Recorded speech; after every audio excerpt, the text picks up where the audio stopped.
Welkom bij een nieuwe aflevering van Groen, een podcast van Femke, Cornelissen. En Maarten, Goet. Ja, en een paar weken geleden spraken wij een bijzonder iemand, namelijk Laurie Pottmeyer. Ja, zeker een bijzondere verschijning. Een dame die veel doet in de Microsoft community. En voornamelijk op Microsoft Teams. Ja, want dat viel me op. Veel mensen die nu rondom Microsoft 365 Productivity werken, die kennen haar. Ja. Die kennen haar ook van events. Dus zij is een bekende community lid. Dus ja, zij staat midden in de community. Klopt, want wat zij vooral veel doet is echt mensen bij elkaar brengen. En aan elkaar verbinden. Zij doet ook alle community calls voor de MVP's. En organiseert onder andere de MVP Summit. En daarnaast is zij degene die Women in Teams heeft opgezet. Een community voor vrouwen in tech die bezig zijn met Microsoft Teams. Ja, en dat was ook een fysieke bijeenkomst in Redmond. Ja, klopt. Ja, dat was ook heel leuk om mensen die je dus al jarenlang online ziet. En dan vaak eigenlijk ook wel met etenstijd, natuurlijk met een andere tijdzone. Dat je dan allerlei verschillende mensen met verschillende tijden, soms met kinderen ernaast, van die meetings hebt. En dan nu elkaar in het echt zag. Dat was heel bijzonder. Heel leuk, ja. Nou, we spraken haar in een van de conference rooms op de Microsoft campus. We vroegen haar die vragen. Wat vind je van de community? Waarom vind je het belangrijk? Maar ook, wat je net zei, hoe hou je alle ballen in de lucht? Met privéwerk enzovoorts. Ja. En er kwamen wat verrassende antwoorden uit. Volgens mij een hele leuke aflevering geworden. Ja, zeker. Ik stel voor dat we gaan luisteren. Welcome on our podcast today, Laurie. Thanks for having me. Yeah, and I believe your official title at Microsoft is Community Lead. My official title is Senior Product Manager, but nobody really understands what that means because we have so many product managers that do a variety of different things. So I always do the little tagline of Community Lead. So. Nice, yeah. And so you've been with Microsoft quite a long time already.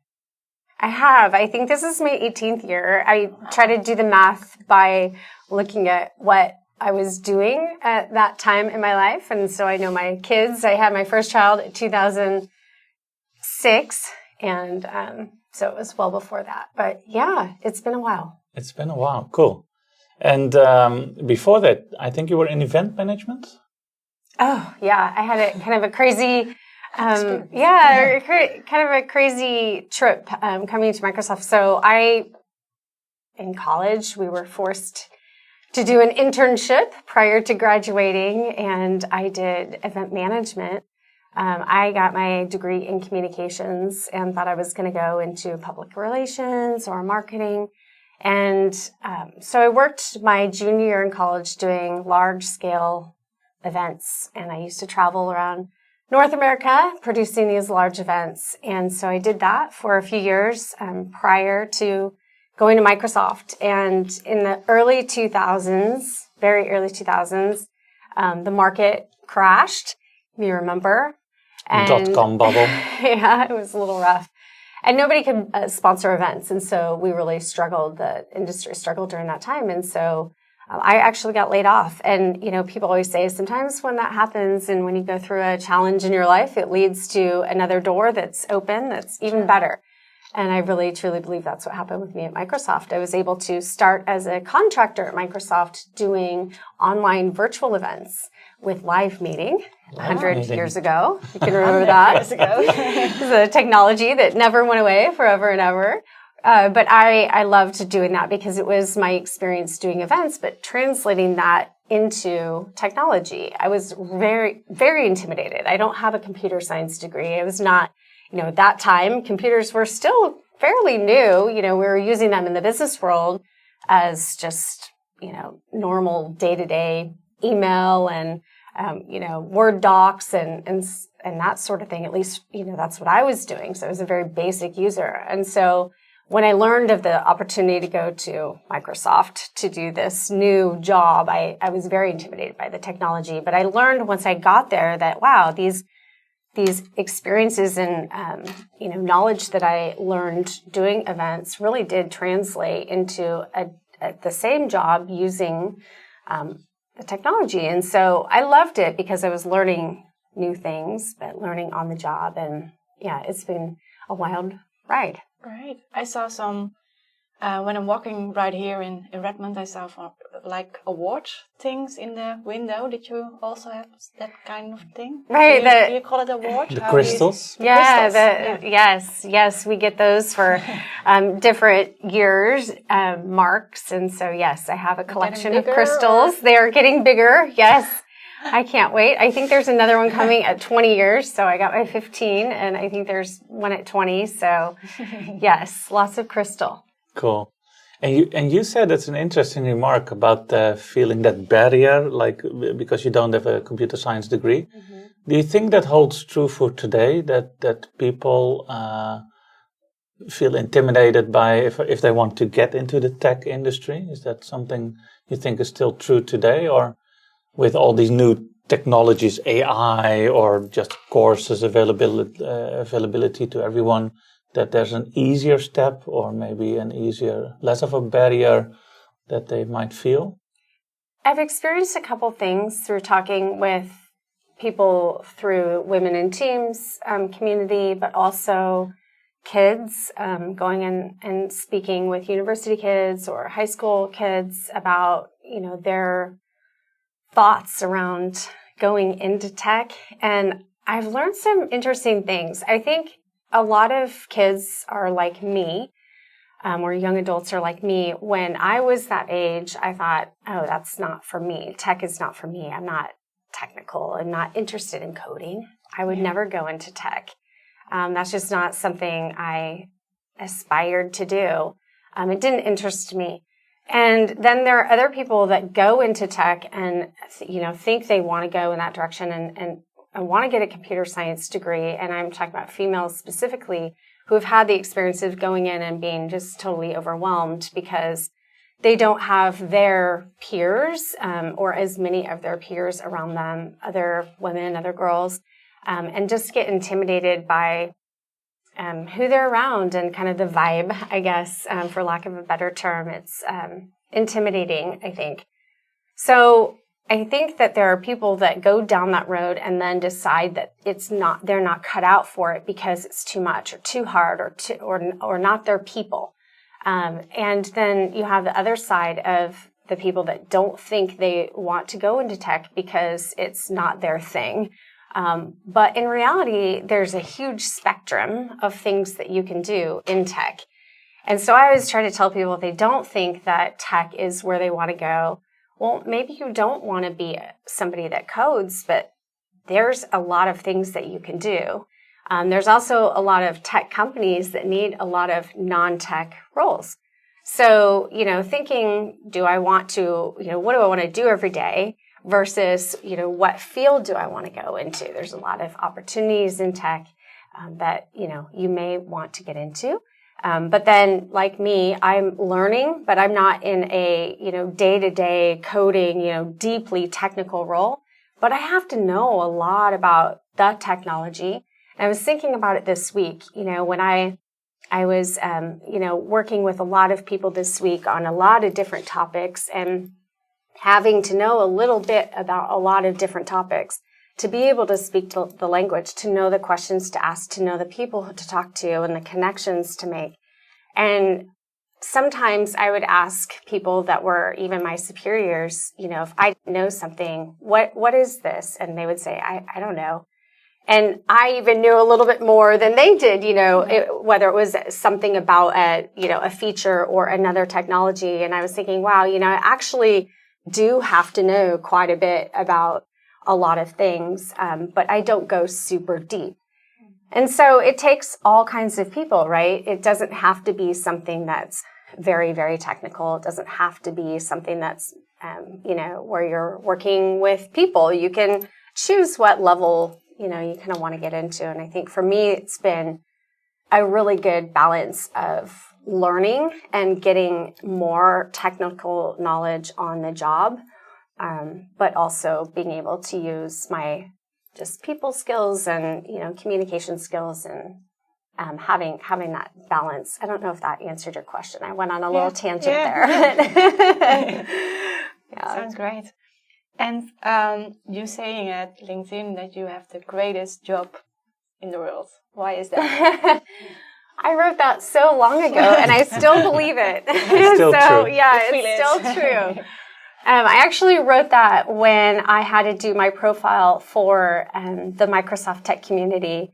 And I really do believe that I have the greatest job in the world. And partially what I just told you, I have to understand the technology. I have to understand the development process. But I also get to work with a lot of great people every day. And I think that's pretty cliche, you know, a lot of times, oh, I love working with people, or I like working with the customer, you know.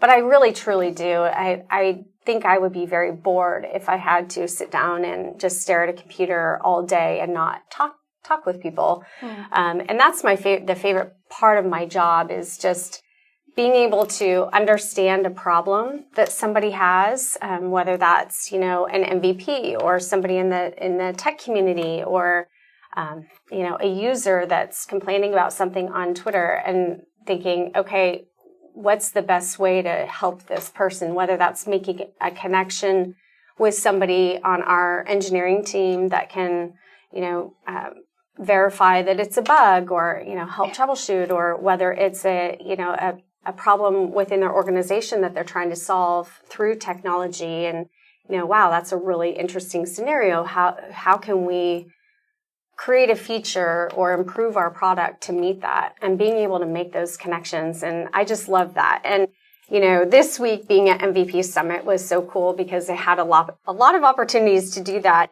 It's different when you have people in person and you can talk with somebody and understand their issue that they're having, and then go straight and be like, oh, I know the right person. In fact, they're down the hall, and being able to bring them and then watch the two of them connect.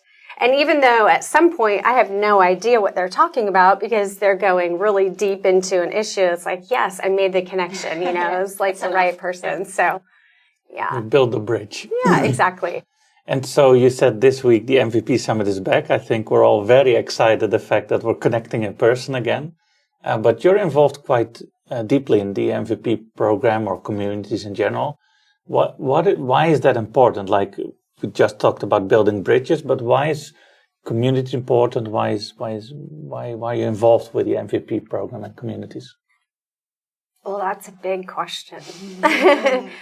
Well, I'll start with the MVP program. You know, the MVP program has been going on. This is the 30th year. Yay. Pretty crazy, you know, and I don't know. Somebody asked me, how many MVPs have been here for 30 years? I don't know if you know the answer to that. Not a lot, but there are still some. I think there's still some, yeah. So, but it's pretty amazing. And so every year, new MVPs are, renewed, or I guess every year, current MVPs are renewed, and every month, new MVPs are coming on board.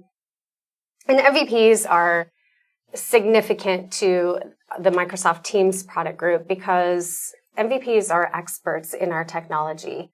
But beyond that, they are bringing us perspectives from users and customers all around the world with a variety of problems and issues that they're trying to solve. But also MVPs are able to represent lots of different types of customers with interesting scenarios. And so for us, because MVPs are under NDA, we're able to share what we're working on very early. And though some people think, oh, the MVPs just want to know the scoop. They just want to know what's happening. That's true. You know, that's just human nature, right? Yeah. You want to know what's going on.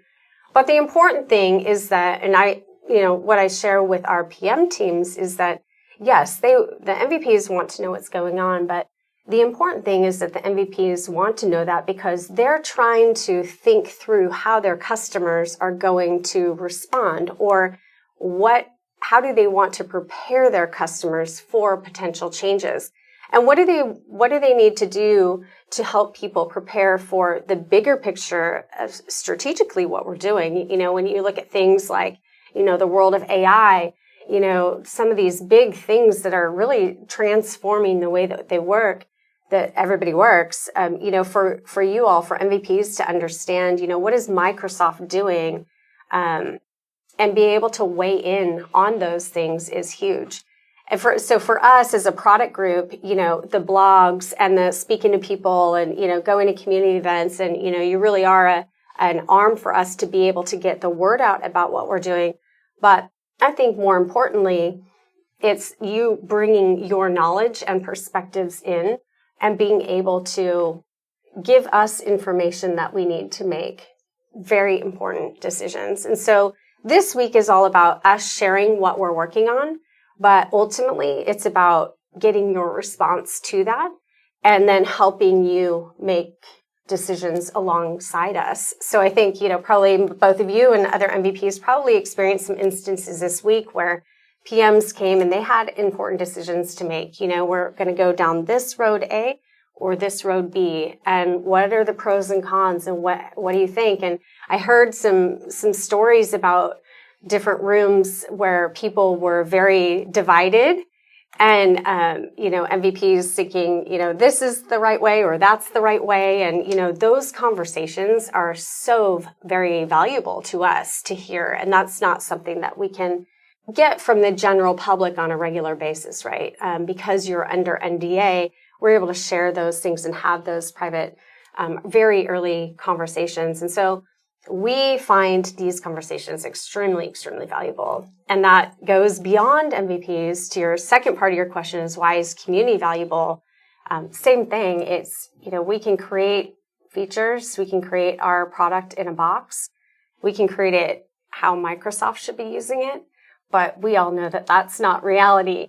There's a lot of people using this technology in different ways. If you look at different verticals like education or healthcare, manufacturing, those are very different use cases, very different scenarios. And even just, a general office worker is using it in very different ways than maybe people that are in their same office. And so we need to be talking to people. We need to be understanding scenarios. And instead of just hearing that we want this to do this, it's understanding the why behind that. And I think when we look at product feedback, that's really useful for us to not just hear Microsoft needs to create this feature. We as a product group really need to understand why. Why do we need to create that? What problem are you trying to solve, or what are you doing today that you wish you could do? And that might not mean a specific feature. It may just mean we're trying to, at the end of the day, be able to do X. And then we can say, okay, here's how we might do that. And then we can come out to the MVPs first at very early. Well, this is a problem we're trying to solve. What do you think? And then you can give your input. We can start building on that. And at some point we get to the opportunity to present that to our TAP customers, and then down the road to our private preview and then our public preview. And then finally we get the features out to the general public, and it's gone through all these iterations of people providing feedback, and that's how we try to build our product.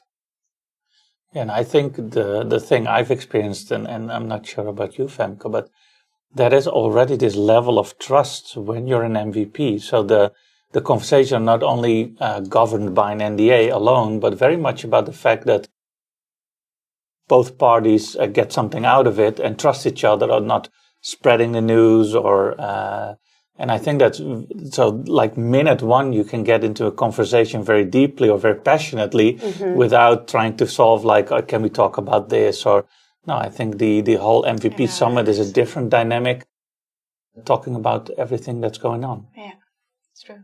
Yeah. I learned when I met you, that was, I think, in the Women in Teams community. Can you tell us what it is and what you set up there? Yeah, the Women in Teams community started because, going back to the MVP program, where I spend a lot of my time, there are, I think at Women in Tech, overall, there's just a smaller pool of women who are in technology. And that is true. It trickles down to women in teams, or, women in the MVP program. And so as I go around and I travel to different community events and meet a lot of people, and again, the pool is just smaller. And so we still have a lot of work to do. And that's why I try to, when I'm talking to the youth, say, hey, you don't have to do this thing that you think is tech, right? You may just want to get into tech because you can participate in these other ways. And so I try to do things like when I go to a community event, bring somebody from a local university or campus along with me to experience the community piece, so that they can see, oh, this isn't just, where I sit in an office and I'm, working away all day. It's this larger community of people out there that you can draw knowledge from and that you can share perspectives with and get to know. And so with women in teams, I wanted a way for females to just get together and network and have a way to communicate regularly, get to know one another, help each other, have a safe place to ask the questions that maybe they don't feel comfortable asking in a huge environment, even at a community event where there's a lot of friendly people, but sometimes it's intimidating to ask questions. And then the other thing is to get more women speakers. I think a lot of the community events and, even Microsoft events, we really try to have a diverse group of people speaking and out there being kind of the face. And women traditionally don't put themselves out there as much as maybe men do. That's a generalization, but it is, proven. And so by us helping each other and letting each other know, hey, you should do this. You can do this. Yes. You have the knowledge. You just need to share it. And I think a lot of times women will say, oh, nobody wants to hear what I have to say, right? Or nobody, everybody already knows everything that I'm going to say. But even if somebody knows what you're going to say or what, the information that you're sharing it in a different way. So they're going to take something new away from that. Even if it's a demo they've seen 100 times, you present it different. You may show a different feature.